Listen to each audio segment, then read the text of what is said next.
Mayflow, I'm here, and I have a hair barrette that I want to turn into a shell that has all kinds of little glittery, fun details on it. And I'm going to start with my Scan and Cut, and I've got a thing of really thick, this is super thick crop felt on here, and I'm just looking.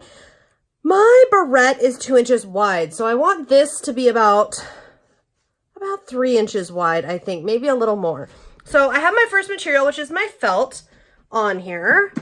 We're just going to bring the Scan and Cut in, and we're going to go with pattern, Runaway Stylus, into pattern. And then in here in the animals, there's this cute seashell, and I'm thinking 3.5 would be good.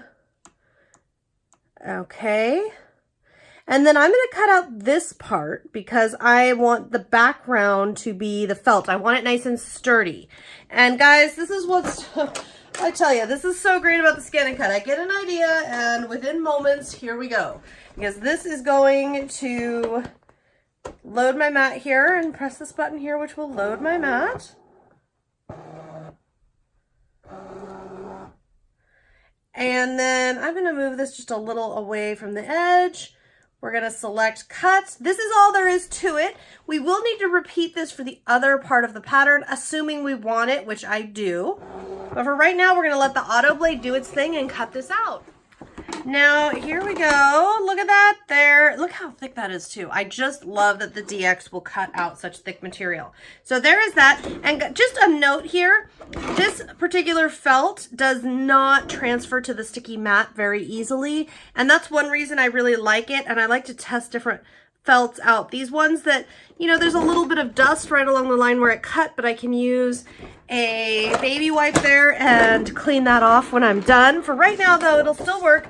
I'm going to load my next material, which is going to be gold glitter vinyl. This is iron-on vinyl, and I'm just pressing this firmly. If you want to make really sure, you know, you can press this. And as always, we make sure that the transfer sheet is down. The vinyl side is up.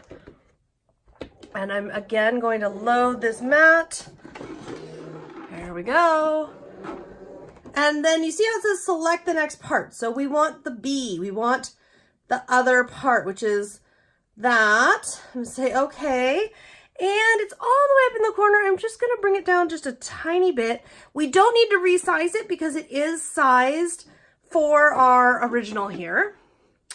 And I am going to click here to turn the half cut on because we don't want it to cut through the backing. We just want it to cut our seashell, and let the Scan and Cut help us out again. Next up, you can see I've cut out my gold material as closely around the shell as I could. Now I'm just going to go through and weed. In other words, remove all the material that I do not want to use. And this is getting a little brittle here. It doesn't want to pull smoothly. Sometimes that happens. Just go work nice and slow to make sure you don't accidentally tear the material you do want. And then remove the middle pieces. Now you can use a pick or something, craft tool, to pull these out, but when I'm working with a fairly simple pattern, I usually just do what you see me doing here, which is to just do it by hand. No big deal. And we want to get those garbage pieces away because we don't want to accidentally heat set them to anything. And then look at that. That's going to be so cute. So I'm going to iron this to heat set it onto here. And then we can start decorating. Now the choice will be, do I put my little hair clip barrette here on before I decorate or after? You see, it's good because I used felt, it's going to be able to curve there. And I'm not sure, but I think putting the barrette on last would be good because I'm not going to put decorations way up here. I'm going to put them down here at the bottom. And I think that once the barrette is on, it's going to be more difficult to work with. So first, the iron. Now we've got this out and I've got it set over the top. And we're just going to heat set it. Now for something like this, I like to press my iron down just a little bit first to make sure I get one corner stuck. And then go ahead and I'm laying my fabric over. I'm just gonna hold this and heat set it. Once that is done, you can peel this off. And if it starts lifting or anything like that, just stop and add more heat. Otherwise, look at that, we're good to go. And it looks like I was like a teeny tiny bit off on the one side. Really not a big deal. One thing I'm gonna do is I'm gonna take my hot iron here and just on the spot where the glitter went over, it's only this one little spot here on this side. I'm just going to kind of, basically all I'm doing is having it heat set around the edge, just so it's not on the back, just so it's not like falling over. That's not a real big deal. That's totally optional there.